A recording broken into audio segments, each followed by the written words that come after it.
G'day everyone, welcome back. This is Comics with Callaway. We're going to do a review of Superman Man of Tomorrow Part 2. I'm only new to this whole YouTube thing and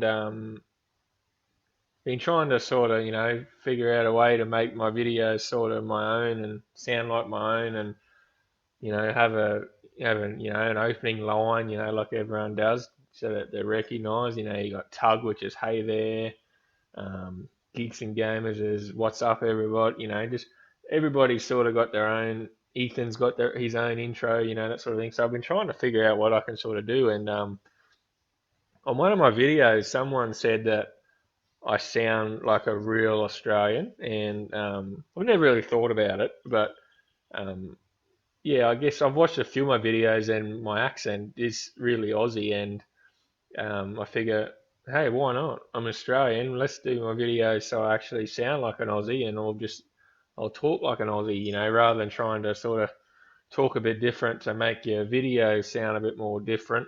I'm just gonna talk like an Aussie, and like I've been told that I sound Aussie, and but one thing about Australians is we slur our words and we sound. And sometimes I think we sound like we're a little bit slow, like like a bit. Um, we slur our words and we just don't pronounce the words properly. We kind of sound like rednecks and bogans and hillbillies, and we don't normally say hello. Some Australians say hello. Some people say how you going. Some say what's up. But a lot of people with Australian is it's g'day, which is slang for good day.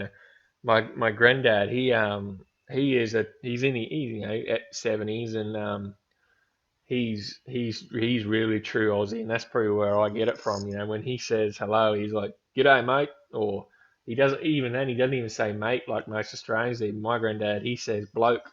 So most Aussies call people blokes. Men call each other blokes and stuff. He's a good bloke. So my granddad, when you walk up to him and you say how you going, he's like, "G'day, bloke. How you going?" He talks like that, and he doesn't say he doesn't say yeah or yes or yeah man or anything. He's like yup, yup. He's just a real Aussie, like real slang, um, real bogany, real just slang. It's funny because he's an old man because he's in his 70s and he talks like a funny old redneck. So um, I figure why not? Might as well talk Australian, sound Australian rather than try and make a video sound more appealing. Because one thing about Australians is when we talk on radio in Australia, we sound normal. But I guess to other people around the world, we sound funny. We don't sound as enter, to us, we don't sound as entertaining as American accents or other accents. Like you probably notice that. Well, for us anyway, when we watch a movie, usually if it's say an American movie and there's American actors in it, and there's an Australian character in there playing an Aussie character with his Australian accent, for us it kind of just ruins the movie because we sound silly, we slur our words, we just it doesn't sound normal. It sounds a bit funny. To, and the ironic thing is, it sounds a bit funny to us Australians, and well, that's for me personally. I'm probably not everyone probably agrees with me, but most people probably do. So um, yeah, so I'm going to sort of just do my videos now. I'm just going to sound Australian, talk Australian, talk the Australian slang rather than just trying to talk in a broader, sort of more language that a lot of people understand. I'm just going to talk Australian slang words, that sort of thing. So let me know what you guys think of it. See if it's any good. If you don't like it, you don't like it. If you do, you do. It is what it is, I guess. And let's get on with it. So this is Superman Man of Tomorrow Part 2. In the previous issue, Part 1, Lex Luthor, under everybody's noses in Metropolis, under the people's, without them knowing, he secured a contract with Metropolis PD to set up these things here. They're actually cameras. They're security cameras. And when they detect a threat of a supervillain in the area, it automatically just transforms into this cybernetic big camera cannon thing that you see here. And this top guy in the right corner here, he's just a guy that's just done a dine and dash from a diner. So he's skipped out on just on a couple of bucks, and this camera has detected him when he's run out of the store, and the lady, the waitress has come out after him and said, "Hey, he's done Dine and Dash, da da da." This camera's gone supervillain threat detected, and all of a sudden just expanded into this big supervillain camera. I mean, not Canon, and is going to blast him and kill him with this big like. It's kind of like what they blast with. Is kind of like Superman's heat vision. That's what it looks like. And Clark, he wasn't as Superman. He was still just in his suit and tie, and he's jumped in front of this guy here to protect him. So this whole thing is Lex has got these cameras set up. His whole motivation is he's trying to win the people over, win the people of Metropolis over, show that they don't need Superman, show that Lex is the savior.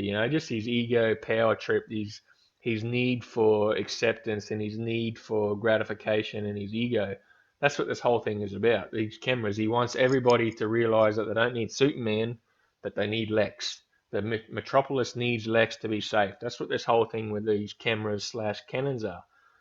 But the downside with what we know with technology is technology can be flawed and it's got faults. It's kind of like the way the story goes, it's kind of going on the theme of like, you know, in modern 21st century, production jobs and production lines are being taken over by robots. In modern times where the technology can take people's jobs away, but when they do that, you also then open up to um, technology areas rather than just human error, whereas humans have emotions and can see things and can see, hey, that's wrong, we need to stop it and fix it. Whereas the technology, where it could be doing the same, and as long as it's programmed to keep doing the same thing, if it's doing it wrong or if it's got faults, the end product is going to be faulty because the technology has been programmed to just, do everything robotic. So that's where this storyline's kind of going with this storyline. And one thing in my last video, I done a video on this when they first brought these cameras in. Someone in my comments said he liked the story, but in the last issue, Superman couldn't defeat a giant gorilla, kind of like King Kong, or and he couldn't defeat a big gorilla, the Titano gorilla, and Superman was all puffed and out of steam. He had no energy, and this gorilla beat him, and then all of a sudden these cameras turned into cannons, and they took the gorilla out, you know, in a couple of seconds. They took the gorilla out, whereas Superman couldn't. So when I went to this book, I had that sort of in my head where that's a little bit that doesn't suit, because Superman, he's this man of steel, he's invincible, he can do everything, and then these cannons come along and they can take him out. And I think they've done it because it's got to fit.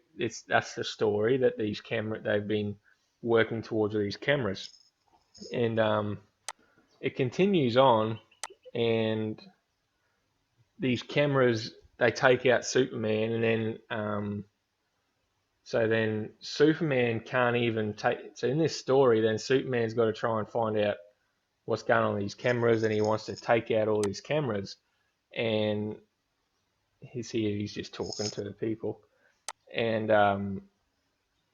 so he's taken out the camera with his heat vision kind of thing, and now he's got to go and find Lex and find out, say what the hell's going on. Your cameras are threatening to kill people. There's a flaw in the system where it detects a guy that's just done a diamond dash for a couple of bucks, and it sees him as a supervillain. So I'll read this page, and this comes into Lex. He says, an alert in downtown sector. One of my security assets destroyed. Someone owes me for the replacement. And he's like, I might have known. You're outdated, Superman. You're yesterday's model. Metropolis belongs to me. So this whole thing with the cameras is, Lex he craves his attention, he craves his acceptance, he wants the people to see him as their savior and not Superman. So this whole issue is one of these cameras has gone out of control, and it thinks Superman is a supervillain because he stopped one of the other cameras from killing the guy that done the diamond dash. So Superman is in a battle with this camera, and he eventually takes out this camera with his supervillain, with his not supervillain, sorry guys, with his heat vision, and so he's in the battle, and he's still fighting him, and it's LexCorp, and then we get, and then this is the part that I don't sort of agree with, where Superman is struggling to take out these big camera cannons. So Superman, the Man of Steel, is struggling to take out the cannons, but then when the city of Metropolis, the citizens, the people at the planet, they see this, they come out with bats and sticks and golf clubs, and they can destroy a camera, as you see in the bottom corner here. So it's a bit hard to it's a good issue, but it is a bit hard to sort of wrap your head around where Superman is struggling, the Man of Steel is struggling to take out these camera cannons, but the city of Metropolis, the human beings can come with bats and sticks and golf clubs, and they can destroy one of these cannons, but Superman can't. So then Lex here says, then they finally take it out, and Lex is like, "No, you cretins! You think you can they can counter my weapons?" So now without people knowing, the globe on top of the Daily Planet, Lex has turned into an ultra cannon, into one of his high tech cannons. So people didn't know this. So now the Daily Planet, the big globe on top, is a hydra cannon, and Superman has to go and take it out. So it's trying to take out Superman and the rest of the people, and Superman flies up, and Lex is like, um, "We're almost Superman. You were almost a worthy adversary," and Superman's like, "No, have to protect them," and Lex is like, "But the genius is always superior to strength. After today, Metropolis will understand who's the real Superman." So again, it's re-establishing, that Lex, he's got to be seen as the savior, and so Superman, he's gathers up all the muster he can from the strength of this, from his love and passion for Metropolis and the citizens, and doing and his need to do what needs to be done, what needs to be done right, So he gathers up his strength from emotion and things like that, and he goes through the laser beam from the cannon, and he flies straight through the globe, and he destroys the globe. And then it's just the people talking, and then Lex is like, "Oh, this isn't possible," and you know what Lex is like, and he's like, "Best get out of your bathrobe, Luthor. I'm taking you in." And he's like, "How did you survive?" And he says, "You look at Metropolis and you see buildings and streets and real estate. People are what makes this city. I remember everything the people Metropolis have done to inspire me. I found more strength than I even knew I had.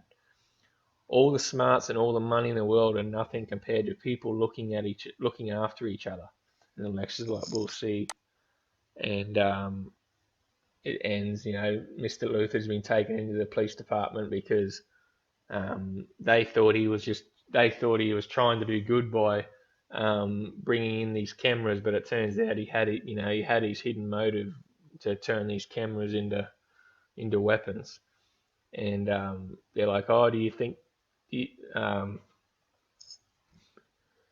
they're like, "Do you think he'll get away with it?" And Lois like, "Money usually does," and Clark's like, "My money is on Metropolis." So it was a good issue. The issues have been really good.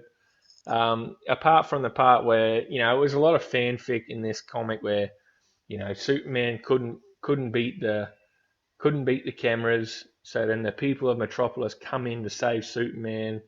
They take out the cameras, which then inspires Superman to gather the strength to then defeat the ultimate Canon camera, and then go get Lex.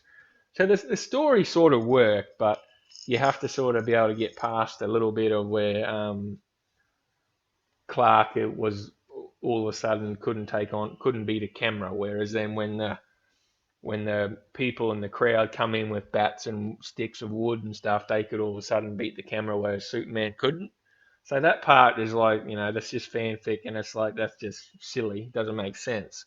But in the overall story, I guess it kind of works. Superman couldn't beat the cannons. The Metropolis want to come in and help save Superman because he's saved them so many times. So then they take out the cameras, and then that gives Superman the emotional strength and courage to be able to then take out the main big cannon, the globe on top. So it all in all, good story. It was okay. They've been really good so far, and compared to what Bendis is doing in the main two Superman titles, um, with this you can kind of overlook the little bit of a plot hole where Superman can be defeated easily when but compared to Bendis's books, they're just awful. Whereas these are much better. So definitely worth the $1.50 here in Australia, 99 cents over there in the US, and yeah, it is what it is. Really enjoyed it. Recommend it. The art's great. Venditti is he's good on Superman. The art's really good. The stories have been good so far. This one and the last issue was a little bit had that bit of a problem, but overall they've been really good. So definitely recommend it. Check it out, guys, and that's the video. Thanks for watching. Like and subscribe. Hit the bell for notifications.